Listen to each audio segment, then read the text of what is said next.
Hello guys, कैसे हैं आप सभी लोग। उम्मीद है आप सभी लोग बढ़िया होंगे। मैं भी बहुत बढ़िया। आज की इस वीडियो में मैं चर्चा करने वाला हूं कि जीडीसीई जनरल डिपार्टमेंटल कॉम्पिटिटिव एग्जाम के तहत नई वैकेंसी आई हैं, तो किस किस जोन के लोग उस फॉर्म को अप्लाई कर सकते हैं। और उसके तहत ALP assistant loco pilot railway का जो ड्राइवर होता है उसकी वैकेंसी आई हैं, तो कितनी पोस्ट आई हैं, कैसे प्रोसेस है, मतलब जॉब करने के बाद जब रेलवे के नियमित कर्मचारी हो जाते हैं तो कैसे फॉर्म भरते हैं, कितनी वैकेंसी आई हैं, क्या क्या एग्ज़ाम में आएगा, कितने एग्ज़ाम होंगे, सब पर मैं बात करूंगा। तो वीडियो में एंड तक बने रहिएगा। अब किस किस जोन के भर सकते हैं उस पर भी मैं बात करूंगा।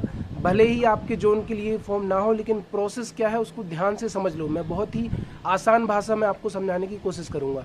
मेरा नाम अनिल सिंह राजपूत है। मैं सागर मध्य प्रदेश का रहने वाला हूं और मैं इंग्लिश, हिंदी, रीजनिंग, मैथ्स पढ़ा लेता हूं।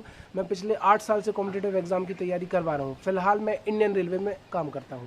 तो अब ध्यान से सुनो कि जीडीसी मतलब होता है जनरल डिपार्टमेंटल कॉम्पिटिटिव एग्जाम।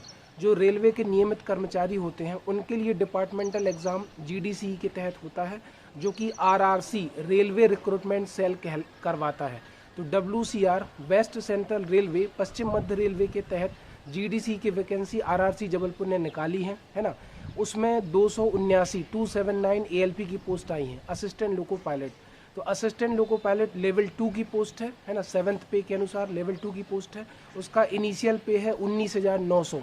उसमें मेडिकल चाहिए A1 कैटेगरी का, और उसमें दिव्यांग व्यक्तियों के लिए या किसी भी कैटेगरी के लिए वैकेंसी नहीं आई है। यूआर के लिए 193, ओबीसी के लिए 24, एससी के लिए 40 और एसटी के लिए 22 या 23 ऐसे करके, तो टोटल मिलाकर 279 पोस्ट आई हैं। इसमें आपका मेडिकल A1 कैटेगरी का होना चाहिए।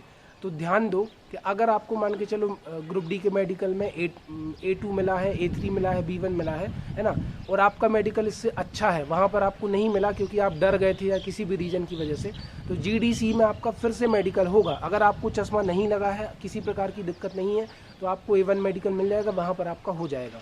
तो जीडीसी का फॉर्म कब भर सकते हैं? जो भी डब्ल्यूसीआर जोन के वेस्ट सेंट्रल रेलवे के रेगुलर एम्प्लॉई हैं ऑन 1 जून 2023, 1 जून 2023 से जो रेगुलर कर्मचारी है, मतलब जिनकी ज्वाइनिंग 1 जून से भी हो गई है ना, वो भी जीडीसी का फॉर्म भर देंगे। बस आपकी अटेंडेंस डलने लगी हो, आपने अपॉइंटमेंट लेटर अपने ऑफिस में जमा करके आपने ज्वाइनिंग ले ली हो, आपकी अटेंडेंस लगती हो 1 जून से, तो आप फॉर्म भर सकते हैं। ठीक है। फॉर्म कौन नहीं भर सकता? जिसने रिज़ाइन किया हो या फिर ट्रांसफ़र लेकर किसी दूसरे जोन में चला गया हो, वो फॉर्म नहीं भर पाएगा। ठीक है। इसके बाद अगर मैं बात करूं कि इसमें 2 एग्ज़ाम होंगे। पहला तो सीबीटी कंप्यूटर बेस्ड टेस्ट, जिसमें मैथ्स आएगा, रीजनिंग आएगा, करंट अफेयर्स आएगा, बेसिक साइंस एंड इंजीनियरिंग आएगा। ठीक है। तो मैथ्स, रीजनिंग, करंट अफेयर्स तो आपने ग्रुप डी में पढ़ा है, बेसिक साइंस एंड इंजीनियरिंग अलग से पढ़ना है। तो उसके लिए आप एएलपी की कोई भी करंट पब्लिकेशन की या फिर प्लेटफॉर्म की कोई किताब खरीद लीजिए, या फिर एसके झा या फिर यूट्यूब पर बहुत सारे टीचर हैं जो बेसिक साइंस एंड इंजीनियरिंग पढ़ाते हैं, उनसे आप पढ़ लीजिए कोर्स लेकर या यूट्यूब चैनल की मदद से। ठीक है।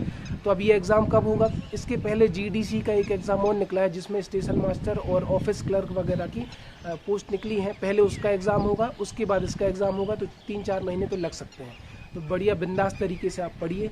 सबका मेडिकल A1 नहीं होता, याद रखना, तो इसमें कंपटीशन कम हो जाता है। दूसरी चीज़, जिनका ग्रेड पे, जिनका इनिशियल पे 19,900 से कम होगा, है ना, मतलब ग्रुप डी, जैसे ग्रुप डी में मेरा 1800 ग्रेड पे है, 18,000 है मेरा, ठीक है, इनिशियल पे, तो मैं भर सकता हूँ। अगर आपका 2400 ग्रेड पे है, 1800 ग्रेड, 2800 ग्रेड पे है ना, 4200 ग्रेड पे है, तो आप नहीं भर पाओगे। क्यों भरोगे यार, जब 2800 ग्रेड पे वाला होगा?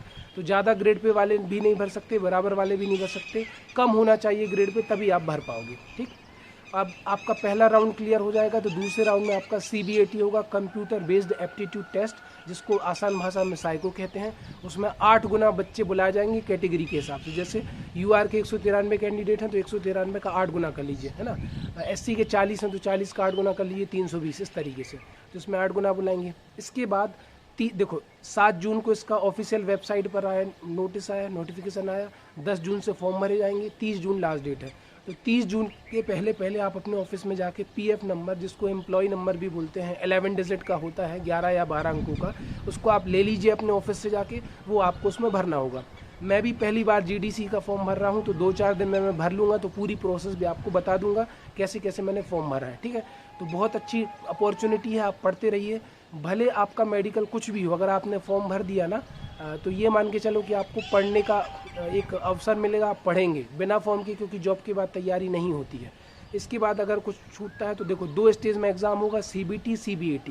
जबकि ओपन एग्ज़ाम में क्या होता है, पहले प्री होता है, मेंस होता है, फिर साइको होता है, तो इसमें एक एग्ज़ाम भी कम हो गया, लिमिटेड लोग होंगे, जनरल डिपार्टमेंटल एग्ज़ाम है ना, तो ओपन कंपटीशन से तो कम कंपटीशन, लेकिन तीनों जोन के मिला के करीब 50,000 से 1 लाख कैंडिडेट तो हो जाते होंगे, जितना कि मेरा मानना है। तो इसी तरीके से आप तैयारी कर सकते हैं, और जो भी आप पढ़ रहे थे वही पढ़िए, तो बढ़िया आपका एग्ज़ाम निकल जाएगा। और ये सोचिए कि मैं ALP बनकर रहूँगा, ये एटीट्यूड रखिए, तो डेफिनेटली आपका हो जाएगा। अगर कुछ बताना रह गया होगा, हाँ ध्यान से देखो, आपकी मेल ID चालू होनी चाहिए, एक्टिव होना चाहिए, मोबाइल नंबर एक्टिव होना चाहिए, आपके पास PF नंबर होना चाहिए, डॉक्यूमेंट आपके सही होने चाहिए, एड्रेस वगैरह सारी डिटेल आपकी सही होनी चाहिए, तब आप फॉर्म भर पाएंगे। और 1 जून 2023 से रेगुलर एम्प्लॉय होना चाहिए। तो आई होप आपको वीडियो क्लियर हुआ होगा। अगर कोई भी डाउट है तो कमेंट सेक्शन खुला हुआ है, आप कमेंट करके बताइए। इसमें केवल WCR जोन के ही कैंडिडेट भर पाएंगे, वेस्ट सेंट्रल रेलवे, जिसके अंतर्गत भोपाल, कोटा, जबलपुर 3 मंडल आते हैं, ठीक है, और कोई दूसरे जोन वाला नहीं भर पाएगा। लेकिन आपके जोन में अगर आती है, अगर आपने वीडियो पूरा देखा तो आपको प्रोसेस समझ में आ गई होगी, और फॉर्म कैसे भरना है वो भी मैं आपको बताऊँगा। तो इस तरह की इन्फॉर्मेटिव वीडियोज़ को पाने के लिए आप मेरे चैनल से जुड़ सकते हैं। धन्यवाद, मिलते हैं नेक्स्ट वीडियो में, बाय।